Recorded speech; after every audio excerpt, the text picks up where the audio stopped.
ẹ̀yin tèmi dúgbò kankan dé o mo ní ọ̀kan tí mo fẹ́ sọ yìí níbi the end ibi tí Kọ́lé Oṣó part 9 níbi tó parí sí ẹ̀ mo ní ọ̀kan tí mo fẹ́ sọ ṣùgbọ́n yíyá kọjọ wo ìkàjọ wo fọ́nrán yìí náà ẹ wò náà mo ń bọ̀.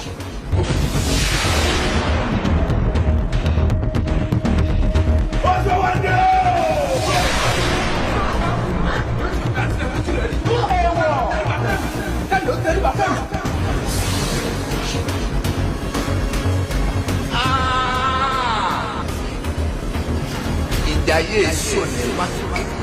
tóró ní tí mo rí. ìjà tó di ọjọ́ mẹ́rin.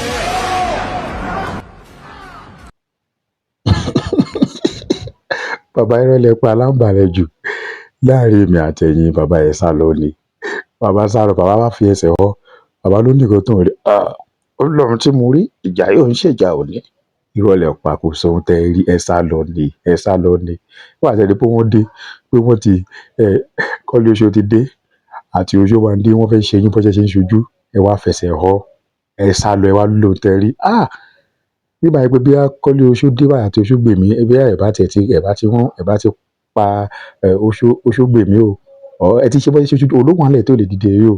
ẹ wò kan tí ẹ̀yìn àti orí kò tẹ́ fi ojú Oṣó gbèmí rí ẹ wá ní kó lóhun tẹ́ rí ìjà yìí ṣèjà òní ẹ ṣe dúró bàbá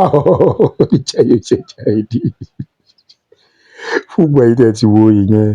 part 9 ìyẹn Kọ́lé Oṣó báwo lẹ ṣe rí sí ṣé lóòótọ́ èyí ò pọ̀ nìkan tí bàbá yìí rí ni àbí bàbá kọ̀ ló láǹbà tí mo sá lọ ni ṣé orí kan tó wọ́n rí lóòótọ́ àbí bàbá lo ọ̀rọ̀ táwọn àgbà máa ń sọ pé mọ̀jà mọ̀sá lákíkanjú báwo lẹ ṣe rí sí ṣé bàbá sá lọ ni àbí bàbá lo láǹbà ni mo fẹ́ kẹ́ máa bá mi drop ẹ̀ ìyẹn kọ́mẹ́ǹtì ìyẹn sí abẹ́ comment section báwo lẹ ṣe rí sí ìyẹn nínú part 10 náà tó jẹ́ pé à ń retí kí ló ń jẹ́ pé ẹ̀yin retí ń bẹ̀ ṣé ká wò pé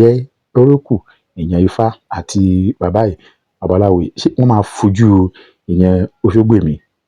àti àwọn ẹbí ẹ̀ àti ìyẹn Kọ́lé Oṣó àwọn ẹbí Kọ́lé Oṣó ṣé wọ́n máa fojú wọn rí màbò àbí báwo lẹ́yìn ṣe rí sí ẹ jẹ́ kí n máa mọ̀ ìyẹn ní abẹ́ comment section yìí kò sígbà tí bá wo kíní ẹ̀ tí bá tó rántí máa ń fọ́ nìsí mi máa ní kí n mú wákè èèyàn mi kájọ fojú jùnú kú ni pé bàbá yìí tó fi ẹsẹ̀ họ tó sá lọ yìí tí ó nìkan tó rí ni àbí láǹbà ló kàn ń jù fún wa pé ìjà yóò ṣèjà ẹ̀ ni lóhun tí mo rí ó dọjọ́ mi bàbá bá disappear lórí ikùn náà bá disappear ẹ̀rí kó ká Kọ́lé Oṣó wò pé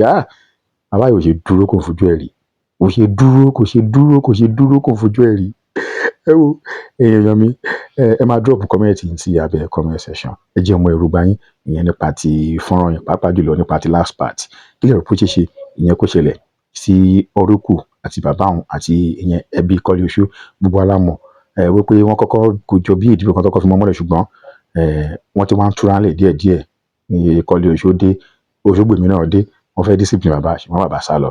àti pé Oṣógbèmí ti wà ńlẹ̀ tó wà lórí àga tó ti ṣe bọ́ṣẹ́ ṣe ń ṣojú ní ìyẹn dẹ́nà tó máa ń pín Ọlọ́run